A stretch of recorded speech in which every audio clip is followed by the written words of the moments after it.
મારા કિંમતી કલાકો વર્ષો માત્ર રમતમાં ગયા. જ્યાં સુધી આ ફિલ્ડમાં ના આવ્યો ત્યાં સુધી બહારની બધી વાતો છે. 12મા ધોરણની અંદર થોડી આળસને કારણે મને ટકા ઓછા આવ્યા. મારે સારું ક્રિકેટર થવું હતું પણ ન થઈ શક્યો. કે સમાજ જીવનના લોકો છે એ રાજકારણથી દૂર ભાગે. નમસ્કાર મિત્રો, હું ઋષિલ ત્રિવેદી આજે આપની સમક્ષ એક ખૂબ જ નવો કોન્સેપ્ટ લઈને આવી રહ્યો છું. મને ખ્યાલ છે ત્યાં સુધી આજ સુધી ગુજરાતની સ્થાનિક સ્વરાજ્યની ચૂંટણીમાં પોડકાસ્ટ ટોક દ્વારા કોઈપણ ઉમેદવારનો પરિચય કરવામાં આવ્યો નથી. નમસ્કાર સર, તમારું અમારી જે સ્વાગત છે. નમસ્કાર, હું પરેશ વસંતલાલ ઠાકર, વ્યવસાય એડવોકેટ ને મારો અભ્યાસ છે BA, LLB, LLM, PhD, gold medal અને રાષ્ટ્રપતિ એવોર્ડ વિજેતા. પરેશ સર, તમારો ખૂબ કિંમતી સમય આપવા બદલ આપનો ખૂબ ખૂબ આભાર. આપણે પોડકાસ્ટ ટોકની શરૂઆત કરીએ.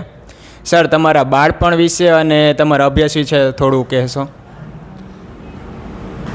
મારું બાળપણ નાની ઉંમરમાં થોડું તોફાની રહ્યું છે એવું મારા વડીલો કહેતા, મારા ફૈબા કહેતા, કાકા કહેતા, કાકી કહેતા.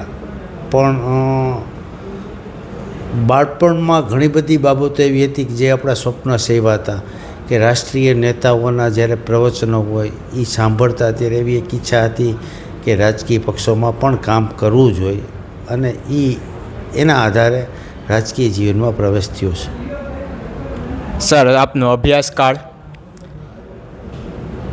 મેં શામજી વેલજી વિરાણી રાજકોટની ખૂબ પ્રતિષ્ઠિત સંસ્થા છે એમાં 8 થી 12 સુધી અભ્યાસ કર્યો.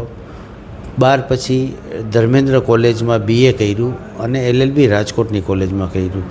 અને આ અવસ્થા વિદ્યાર્થી કાળમાં પણ રાજકોટની અંદર એક મોટી લડાઈ ચાલુ હતી કે રાજકોટ અને ભાવનગરને મેડિકલ કોલેજ મળે. એના માટે રાજકોટ મેડિકલ કોલેજ માંગ સમિતિ નામની એક યુવાનોની આખી ટીમ બનાવી અને લાલ લગાટ અમે 1 મહિના સુધી આંદોલનો કર્યા અને રાજકોટને મેડિકલ કોલેજ લઈ આવવામાં અમે સફળ રહ્યા. એનો અમને ખૂબ આનંદ છે. એનો મતલબ તમે બાળપણથી યુવાવસ્થાથી જ સ્વતંત્રતાની માનસિકતા ધરાવો છો. રાષ્ટ્રીય સ્વયંસેવક સંઘના સ્વયંસેવક તરીકે સમાજ જીવનની અંદર જે પ્રશ્નો ઉપસ્થિત થાય એનું નિરાકરણ કેમ કરવું અને સમાજ હિતની જે વાતો છે એ અમારા ગળથુથીમાં અને અમારા લોહીમાં છે. સર, તમારા જીવનનો એક પર્સનલ બનાવ કે કોઈ એવી ઘટના કે જેથી તમને થયું કે અમારે રાજકારણમાં આવવું જોઈએ? રાજકારણમાં એટલા માટે આવવું જરૂરી લાગ્યું કે સમાજ જીવનના લોકો છે એ રાજકારણથી દૂર ભાગે તો યુવા નેતૃત્વની આ દેશને અછત થાય.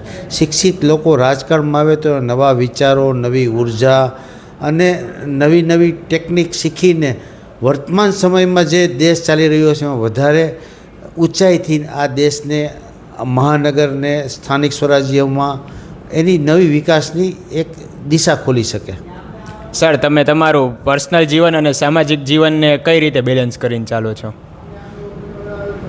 પર્સનલ જીવનમાં મારો વ્યવસાય, હું એડવોકેટ છું એટલે મારે મારી ઓફિસ, મારો ધંધો તો છે જ, અને વકીલાતના વ્યવસાયમાં ખૂબ સારું મારી પાસે કામ છે. હવે રાજકીય જીવનની કોર્પોરેટર તરીકેની શરૂઆત થશે ત્યારે થોડું મારે પણ શીખવું પડશે કે વ્યવસાયિક, પારિવારિક અને રાજકીય મત વિસ્તારના પ્રશ્નો, ઘરના પ્રશ્નો અને ઓફિસના પ્રશ્નો એ પણ હવે હું શીખવાની દિશામાં જઈ રહ્યો છું. સર, રાજકારણના શિક્ષિત યુવાનો એવું ઈચ્છે કે અમે રાજકારણથી દૂર રહીએ, ને એ લોકોને અમે એક રાજકારણનો ભય છે કે રાજકારણ એટલે આમ ખૂબ મોટી વસ્તુ છે જેમાં નાના માણસો અથવા મધ્યમ વર્ગીય લોકોનું કામ નથી. જ્યાં સુધી આ ફિલ્ડમાં ના આવો ત્યાં સુધી બહારની બધી વાતો છે. એકવાર આ ફિલ્ડમાં આવી જાઓ તો આમાં એટલી બધી વિશાળ તકો છે અને જેનામાં ઉર્જા છે, જેનામાં વિચાર છે, શક્તિ છે, ગ્રુપ છે, સમાજ અને રાષ્ટ્ર માટે કાંઈક કરવાની ભાવના છે, એવા તમામ મિત્રોએ અવશ્ય રાજકીય જીવનમાં આવવું જ જોઈએ. સર, તમારો કયો એવો શોખ કે નવરાશના સમયમાં જે તમે શોખ કરતા હોય જેથી તમારું મગજ ફ્રેશ રહે? મને એક જંગલમાં ફરવાનો ખૂબ શોખ છે, ક્રિકેટ રમવાનો શોખ છે અને ખૂબ સૂવાનો શોખ છે. સર, તમારા જીવનનો એક એવો બોધપાઠ કે જે તમે અનુભવ્યો હોય અને આવનારી પેઢીઓ તે ભૂલ ન કરે જે તમે શેર કરવા માગતા હોય? 12મા ધોરણની અંદર થોડી આળસને કારણે મને ટકા ઓછા આવ્યા. ત્યારે મને એની ગંભીરતા ન સમજાણી, પણ જેમ જેમ જીવનનો ક્રમ આગળ વધતો ગયો અને એ મારા કિંમતી કલાકો વર્ષો માત્ર રમતમાં ગયા એને કારણે મને સારા ટકા ન આવ્યા. એ મને દુઃખ થયું. એમાંથી પ્રેરણા લઈ, બોધપાઠ લઈ, મેં સૌરાષ્ટ્ર યુનિવર્સિટીમાં LLMમાં યુનિવર્સિટી ફર્સ્ટ આવ્યો અને ગોલ્ડ મેડલ મેળવ્યો. તો સર તમે એક કામ કહેવાય ને ખૂબ જ શિક્ષિત અને વિઝનવાળા નેતા લાગો છો. તો આપને ખૂબ ખૂબ અભિનંદન છે અને બેસ્ટ ઓફ લક છે આગામી માટે. સર હું તમારી સાથે એક હવે રેપિડ ફાયર ગેમ રમીશ, જેમાં તમારે ક્ષણિક જવાબ આપવાનો. દેશમાં એક એવો જરૂરી ફેરફાર કે જે તમને લાગે છે થવો જરૂરી છે. મહિલાઓને વધારેમાં વધારે રાજકારણમાં પ્રવેશ આપવા માટે બંધારણીય અધિકાર હોવો જોઈએ. સર આજકાલના યુવાનોનો સૌથી મોટો પ્રોબ્લેમ અથવા કે કોઈ પણ જેના કારણે યુવાનો ભટકે છે એવો પ્રશ્ન? યોગ્ય દિશામાં માર્ગદર્શનનો અભાવ. સર રાજકારણમાં ન હોત તો અત્યારે કયા ક્ષેત્રમાં હોત? હું સારો વકીલ છું જ રાજકોટમાં. રાજકારણની એક ખરાબ વાત અને સારી વાત?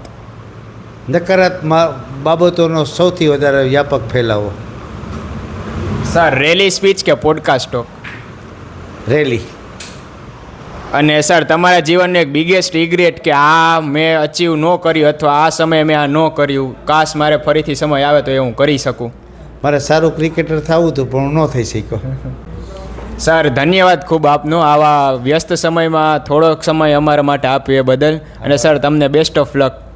આપને પણ આ ઇલેક્ટ્રોનિક પ્રિન્ટિંગ અને સોશિયલ મીડિયાની દુનિયામાં જે તમે શરૂઆત કરી છે એમાં તમે પણ ખૂબ ખૂબ આગળ વધો એવી પણ ખૂબ ખૂબ શુભકામનાઓ. જોવો ને મિત્ર, આપણી વચ્ચે આજે પરેશભાઈ ઠાકર સર હતા, જેઓ ખૂબ એક સારું અને ડાઉન ટુ અર્થ ચરિત્ર ધરાવે છે. આપણને આગેથી જોઈને લાગે કે આપણા નેતાઓ ખૂબ હાઈ પ્રોફાઇલ હશે, પણ ખરેખર તમે એમની સાથે બેસો તો ખબર પડે કે તેની માનસિકતા શું છે, તેની વિચારસરણી શું છે. ધન્યવાદ મિત્રો તમારું જોવા બદલ.